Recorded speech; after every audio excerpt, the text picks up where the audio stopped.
Beyond Brokenness, Reclaiming Your Power After Loss. Good evening, everyone. Thank you for being here today.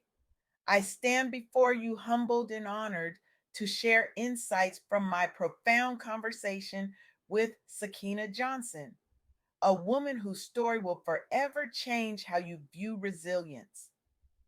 Sakeenah isn't just a survivor, she's a living testament to the extraordinary capacity of the human spirit to rise from ashes. After losing four of her seven children to the system, she found the strength not only to raise her remaining three, but to transform her pain into purpose in ways that ripple through communities and generations. What makes Sakina extraordinary isn't just what she endured, it's what she became. Her journey illuminates the darkest corners of human experience with a light so powerful it cannot be extinguished by circumstance, system, or society. She embodies what it means to reclaim your narrative when the world has tried to write your ending. I want to challenge you tonight with a truth that might feel uncomfortable. Your deepest loss might become the foundation of your greatest strength.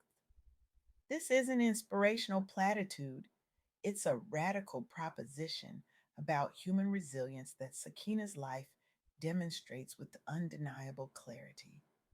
We live in a society that expects certain people, particularly Black women, to simply be strong in the face of devastating circumstances, to soldier on, to carry impossible weight without buckling.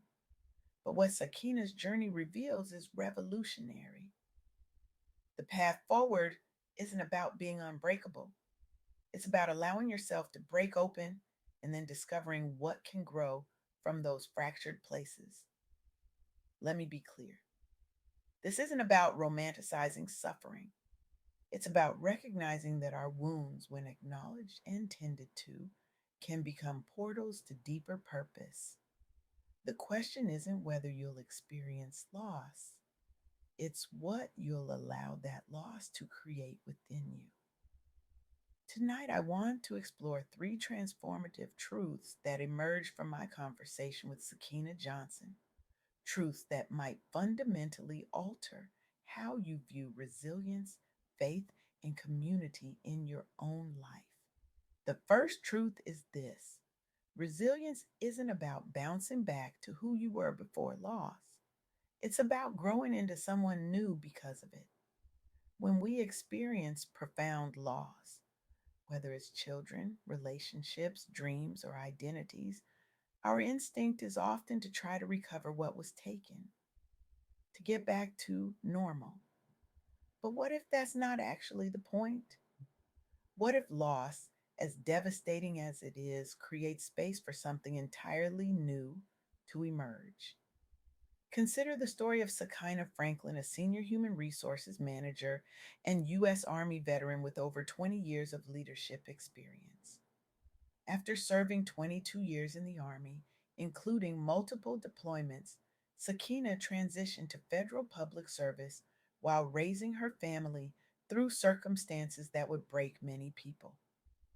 During her military career, Sakina faced the excruciating challenge of being separated from her children during deployments. She missed birthdays, school events, first steps, sacrifices that tore at her heart daily. When she returned home, she had to rebuild relationships with children who had grown and changed in her absence. The guilt was crushing. The distance felt insurmountable at times. But here's what's remarkable about Sakina's journey: she didn't just survive these challenges, she allowed them to transform her leadership. She leaned into mentorship and education, eventually earning her master's degree. She developed a service oriented leadership style rooted in profound empathy because she understood bone deep what it meant to struggle with impossible choices. Today, her two adult children thrive as graduate students at Georgetown University. She's been recognized among the top 20 women entrepreneurs for driving high impact initiatives focused on inclusion and growth. The pain of those separations didn't disappear. It became wisdom that now guides how she creates inclusive environments where people feel seen and valued. As Sakeenah Johnson shared with me, your story isn't over because of what you've been through. It can become a foundation for new strength. This perspective invites us to stop seeing our losses as evidence of our failure and start recognizing them as the very soil from which our future growth can emerge. The second truth Sakina illuminated is that faith can transform pain into purpose. Now, when I say faith, I'm not necessarily talking about religious doctrine, though for many women like Sakina, spiritual practice is indeed central. I'm talking about something more fundamental, the belief that your pain isn't random or meaningless, that it can be transformed into something that serves both you and others. This kind of faith requires tremendous courage. It asks us to trust that even when facing impossible odds, doors we never imagined might open. It invites us to believe that our darkest moments might somehow become light for someone else's path. Let me share another powerful example.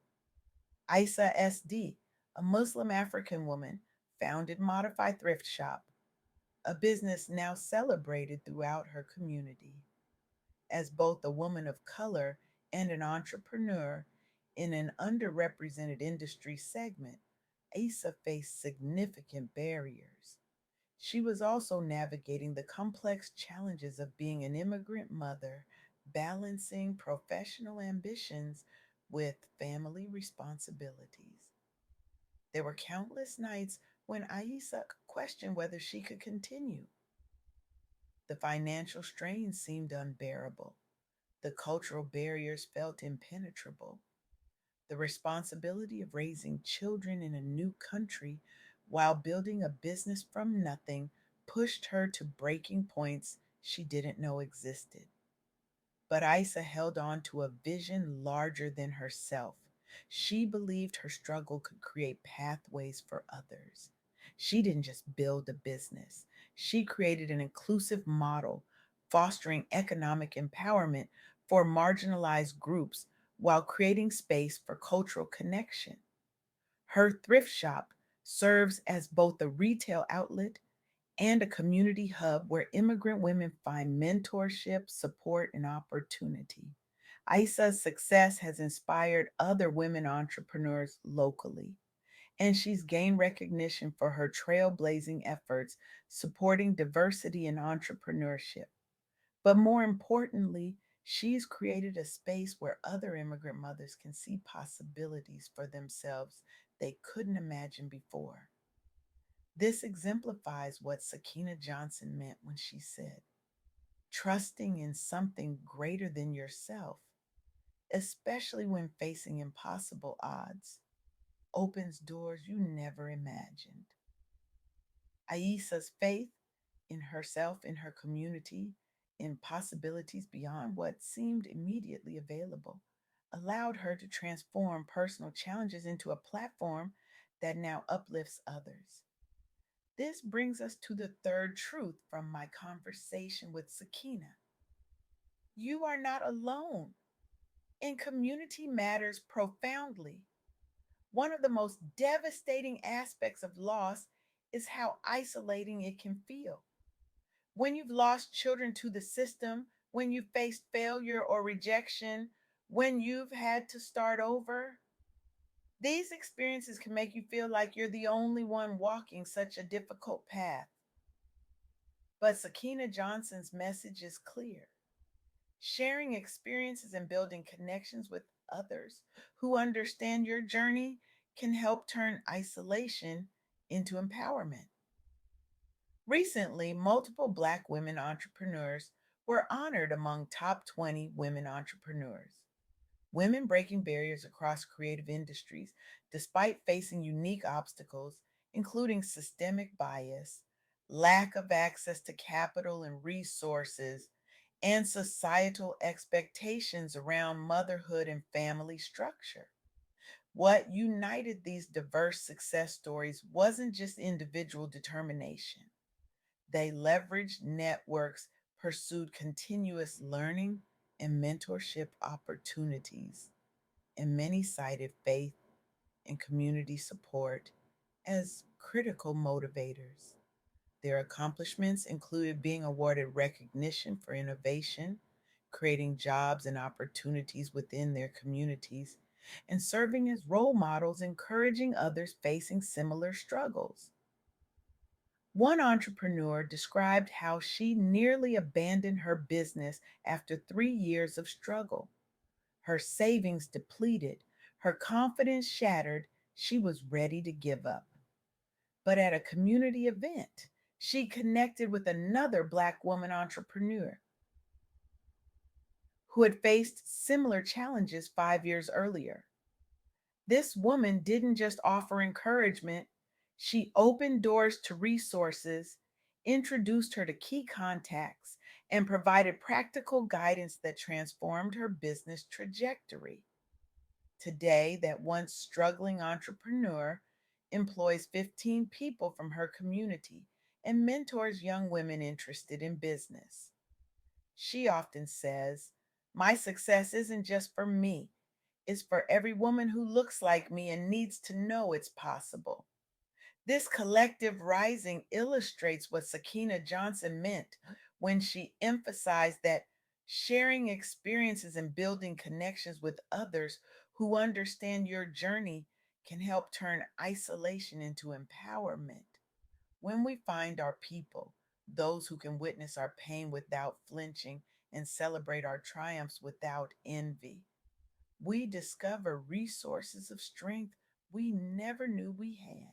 So, what does all this mean for you? Sitting here today, perhaps you're not dealing with the specific loss of children to the system. Perhaps your losses look different: dreams deferred, relationships ended, identities shed, opportunities missed. But the wisdom Sakeenah Johnson offers transcends the specifics of her situation and speaks to anyone who has ever had to rebuild from rubble. The invitation is clear. What would change if you stopped letting your past define your worth and instead allowed your faith and community to guide you toward new possibilities? This question isn't rhetorical, it's an actual invitation to reimagine your relationship with loss, to consider that perhaps the most painful chapters of your story aren't evidence of your failure, but foundation for your future. To recognize that resilience isn't about pretending you weren't hurt, it's about allowing your wounds to become wisdom that serves both you and others. I want to leave you with this challenge. Tomorrow morning, look at your reflection and ask yourself, what part of your story you've been hiding because it hurts too much to acknowledge? What loss have you been treating as your endpoint rather than your beginning? What wound might actually be a doorway?